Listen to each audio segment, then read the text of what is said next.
এদিকে কুমিল্লার দেবিদ্বারে প্রতারণা করে ভুয়া দলিল বানিয়ে বিএস খতিয়ানভুক্ত করে 3 একর জমি জবরদখল করার অভিযোগ উঠেছে জয়নাল নামে এক ব্যক্তির বিরুদ্ধে। অভিযুক্ত জয়নাল রাজামুহার বাগানবাড়ির মৃত আলী মিয়ার ছেলে। এলাকাবাসীর মাধ্যমে দীর্ঘদিন ধরে নিজের জায়গা বুঝে পাওয়ার চেষ্টা করেও ব্যর্থ হয়ে আন্তর্জাতিক মানবাধিকার ফাউন্ডেশনের সহযোগিতা নিয়ে গ্রামে সালিশির আয়োজন করে ভুক্তভোগী পরিবার। কুমিল্লা থেকে আমাদের প্রতিনিধির পাঠানো তথ্যচিত্রে বিস্তারিত দেখুন ডেস্ক রিপোর্টে। কুমিল্লায় ৩০ বছর ধরে প্রায় ৩ একর পৈতৃক সম্পত্তির জবরদখল করার অভিযোগ উঠেছে এক ব্যক্তির বিরুদ্ধে। অভিযুক্ত ব্যক্তির নাম জয়নাল আবদিন। তিনি দেবিদ্বার উপজেলার রাজামেহার বাগানবাড়ির মৃত আলী মিয়ার ছেলে। অভিযোগকারী একই গ্রামের মৃত সুন্দর আলীর ছেলে আব্দুল বারেক। এলাকাবাসীর একাধিক সূত্রে জানা যায়, অভিযুক্ত জয়নাল আবদিনের পিতা মৃত আলী মিয়া সম্পত্তির লোভে অভিযোগকারী আব্দুল বারেকের পিতা সুন্দর আলীকে শৈশবে পানিতে ডুবিয়ে মেরে ফেলার চেষ্টা করেন। কিন্তু মেরে ফেলার দৃশ্যটি মৃত আব্বাস আলী দেখে ফেললে সুন্দর আলী সেদিন প্রাণে বেঁচে যায়। এরপর সন্তানের নিরাপত্তার জন্য সুন্দর আলীর মা তার স্বামীর পৈতৃক সম্পত্তি ফেলে রেখে আত্মীয়র সূত্র ধরে এতিম ছেলেকে নিয়ে ঝিনাইদহ চলে যায় এবং সেখানেই স্থায়ীভাবে বসবাস শুরু করে। এই সুযোগে আলী মিয়া ও তার 7 সন্তান মিলে সুন্দর আলীর 3 একর জমি 1928 সালের একটি জাল দলিল দিয়ে বিএস খতিয়ানভুক্ত করে দখল করে নেয়। স্থানীয় মেম্বার জানায়, সুন্দর আলীর মৃত্যুর পর তার সন্তানরা তাদের পৈতৃক সম্পত্তি দখলমুক্ত করতে এলাকার গণ্যমান্য ব্যক্তিদের নিয়ে একাধিকবার গ্রাম সালিশির আয়োজন করেন। কিন্তু বিবাদীরা গ্রামের গণ্যমান্য ব্যক্তিদেরকে বিভিন্নভাবে হুমকি সহ এদের অপমান করেছিল। ওরা যে অত্যাচার জুলুম করে যে 2 নম্বর দলিল করছে, যে নকল দলিল করছে, এটা প্রত্যেকের মুখের কথা আছে, প্রত্যেকে জানে,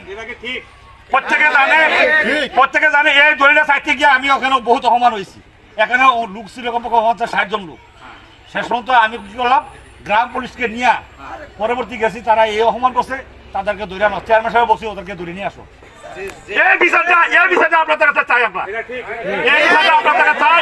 যখন জরিপটা আসে 94 সালে 2 নম্বর সিটে, তখন এই সুবানের বাপে মানে জয়নালের বাপে এই দলিলটা দিয়ে জরিপটা করতে পারতেছেন, বুঝলি।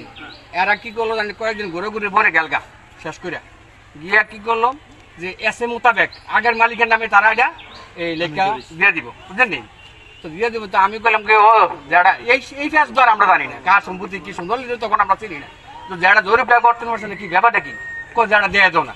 তো আমি ওই ভদ্রা মিনতে বললাম যে ও ভাই, আপনি যদি এস এর মোতাবেক দিয়ে দেন, আপনার তো কোনো লাভ হইতেছে না। তো বেড়া বেচারা ঘুরতে চাইছে, অনেকগুলা গ্রাম ও গুলো দেবীদারও আইলো, দিয়ে দেন এবার সম্পত্তিটা। ইয়ানো মনে হয় যে 2 নম্বর সিটে 4-5 খানি সম্পত্তি হতে পারে, এই সম্পত্তিটা বিএস করে দিল। আমি আশাবাদী ইনশাআল্লাহ 1 ইঞ্চি জমিও এই যারা ভূমিদস্যু আছে, ভূমিদস্যুর ওয়ারিশ আছে, 7 পুত্র 3 কন্যা, বিশাল ফ্যামিলি। আমি অনেক সাহস নিয়ে এটা লিখছি। ইনশাআল্লাহ সামনে বাকি জীবনে এই ধরনের তথ্য লিখবো ইনশাআল্লাহ। আরো কিছু সমাজে সমস্যা আছে ইনশাআল্লাহ। তো এটার যদি ইনশাআল্লাহ সুষ্ঠু সমাধান পাই, আমি আরো সাহস পাবো, আরো আমার কলম লিখবো ইনশাআল্লাহ। গ্রামে অভিযোগের বিষয়টি নিষ্পত্তি করতে ব্যর্থ হয়ে ন্যায় বিচার ও সাহায্য পেতে মৃত সুন্দর আলীর ছেলে আব্দুল বারেক বাদী হয়ে বিষয়টি আন্তর্জাতিক মানবাধিকার সংস্থা আশফ এর নিকট লিখিত অভিযোগ করেন। উভয় পক্ষের সাথে কথা বলে গ্রামে বৈঠকের আয়োজন করতে পরামর্শ দেন মানবাধিকার কর্মীরা। রাজামেহার ইউনিয়নের বর্তমান ও সাবেক কয়েকজন মেম্বার সহ গণ্যমান্য ব্যক্তিবর্গদের সাক্ষী প্রমাণ ও বাদী বিবাদীর আনিত কাগজপত্র যাচাই বাছাই করে আইন সহায়তা কেন্দ্রের প্রধান উপদেষ্টা সাবেক জেলা ও দায়রা জজ ডিএম সরকার জানান, অভিযুক্ত জয়নাল আবদিনের দখলে থাকা 2 একর 96% জমির বৈধ মালিক মৃত সুন্দর আলীর ছেলে আব্দুল বারেক ও তার পরিবার। পৈতৃক ওয়ারিশ সূত্রে প্রাপ্ত জমি তার নামে সিএস এবং আরএস রেকর্ড হয়েছে। সিএস আরএস রেকর্ড হয়েছে এবং এইটার কাউন্টার হিসেবে বিবাদী পক্ষ যে একটা কবলা দলিল দেখিয়েছে, কবলা দলিল ওইটার নকল। এই নকল যদি এটার আসলে সত্যি হয়, তাহলে এই নকল দলিল বলে ওখানে একটা নাম খারিজ হওয়ার কথা। এটা তো হয়নি, তারা এই ধরনের কোনো নামজারি পত্র বা জমা খারিজ দেখাতে পারেনি। এই 1928 সালে যে দলিলের কাহিনী আনা হয়েছে, এই 28 সাল পরে 32 বছর পর 60 সালে যে RS খতিয়ান হয়েছে, এই RS খতিয়ানও তাদের এই দলিল মূলে কোনো নাম আসে নাই।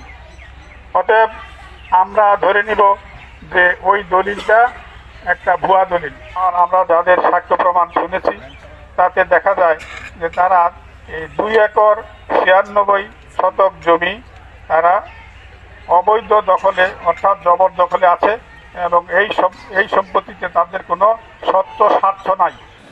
সম্পত্তির লোভে ক্ষমতার অপব্যবহার করে অন্যের জায়গা জবরদখল করা ব্যক্তিদেরকে এখনই আইনের আওতায় আনা না হলে ভূমিদস্যুদের সংখ্যা দিন দিন বেড়েই চলবে বলে জানিয়েছে এলাকাবাসী। Desk report, 71 Bangla TV.